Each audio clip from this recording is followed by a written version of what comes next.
Contract with God project, and I was just stunned at how this massive, the industrial connection between the comics industry with a capital I and the film industry with a capital I, and the film industry in the context of the economic contraction or whatever we're living through. The film industry is becoming much more conservative. They want to place safer and safer bets.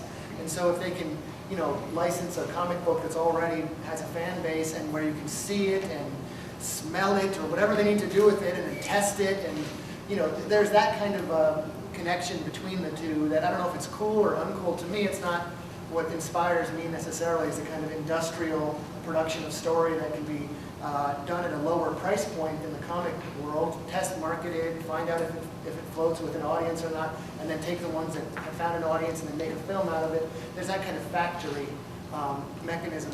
That to me is not where my brain sits. There's, I think, on the peripheries, much more exciting things going on where, you know, and a whole world of independent films that have been made going, you know, from American Splendor to Ghost World to, and to me, like a Love and Rockets film could sit in that kind of a sphere. And to me, that, you know, cool, uncool, I don't know, but that's exciting to me is where comics could be a space for experimentation with narrative and development of characters that Hollywood or the film industry can't fund, but where you could develop and experiment with those characters in this elegant, slender form, and then flesh them out in the cinematic language. I think that's a very exciting space. I think another way you can kind of measure how like cool comics are now, or like it's not, is by the fringe. Like mainstream comics are really huge, they're movies and everything, but then you know an industry is big when there are fringe artists and they're also really big and people like them. Like there's like tons of high art comics, literary comics, experimental comics, and like just the fact that they exist shows me that comics are so cool that even like the weirdos are doing them, and that's awesome. Yeah. I think what makes the medium cool, and this has been touched on, what people said, is that it is incredibly accessible. You know, I mean, when I was in film school, I went to price this all out, and it cost me, the very cheapest film I could make cost me $1,500. That was a 3-minute black and white short film called Homo Knock Knock, which I actually played here back in the day. Abe programmed it. And they programmed it back down in DC too. I mean, in BC too. But that was you had to have that much scratch in order to make, and that was using NYU's editing facility and everything. Now you can make a film for almost nothing.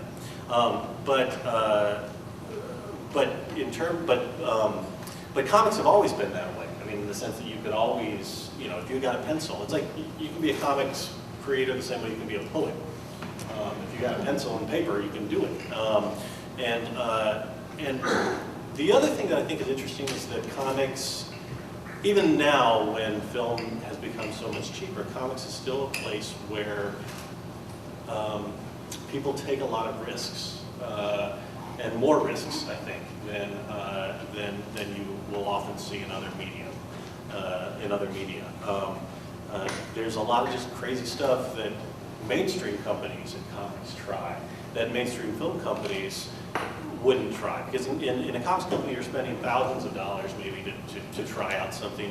In the film world you'd be spending millions upon millions, and so it just makes it easier to just go with something. You got some creators who are passionate about something. I mean, I was able to do a project called Magneto Testament a few years back, which was it's the origin story of Magneto. This was a dream project that editor Warren Simons had for years, and it was there were no superhero costumes in the whole thing. It was set in the character's actual comic book history as a Holocaust survivor. So it's about a German Jewish kid growing up in Germany and Poland during the time of the rise of struggling to keep his family alive during the rise of the Nazis and the final solution. You know, the idea that a mainstream comic book company was going to do this kind of project is sort of mind-boggling, but we did it, and it was one of the most powerful, best experiences of my creative career. You know, so and that's from a totally mainstream, the biggest mainstream comic book company in the world. So I think that's one of the things that makes comics cool for me as a place to work, is that those kinds of projects are a little easier to make happen. And in the independent world, of course, comics are all about that. It's just insanely amazing stuff that happens there. That I think the reason that becomes powerful in the Hollywood business realm is because it's proof of concept. I think comics are definitely way cooler now than they were when we were growing up. I remember when I was in 7th grade, I actually gave up comics for a while because one of my friends who was cool told me that I would never get a girlfriend if I kept reading comics. And he didn't read comics, and in 7th grade he had 6 girlfriends. You know, like for an Asian kid in 7th grade, that's a big freaking deal. That's almost like a science fiction tale, you know. But I did give up comics for a few years, and it did turn out that comics had nothing to do with why I could get a girlfriend. But nowadays, I wonder if the difference in coolness, you know, in comics rising coolness, I think part of it actually has to do with the geekification of America. You know, I think the rise of technology as more and more of a driving force in our society has brought geeks into places of power, and they've brought with them their comic books. So that's part of it. I think also part of it is that comics. Yeah, there's more and more genre diversification within comics. You know, when I was growing up, it was primarily superhero comics that you could find in comic book stores. But nowadays, when you go to your local Barnes & Noble and you go to their manga and their graphic novel section, you can pretty much find any kind of story that you want. And that has become, like, I think it used to be purely about this maybe adolescent male power fantasy. Not that all superhero comics are adolescent male power fantasy, of course. But I think that used to be like a driving force in comics. And now, even within superheroes, I think there's a diversification of topics, and in comics in general, there's this diversification of genre. So that's brought a lot more people in, including people who are traditionally seen as cool. So I think it's both the coolification of geeks and diversification of the comic book audience. You know, one thing I should throw out though is that the comic book industry as a whole is I mean, set aside the selling off of rights to Hollywood, comic books as publishing right now is suffering, just like all publishing is suffering. And so if you love comics, go buy some, please.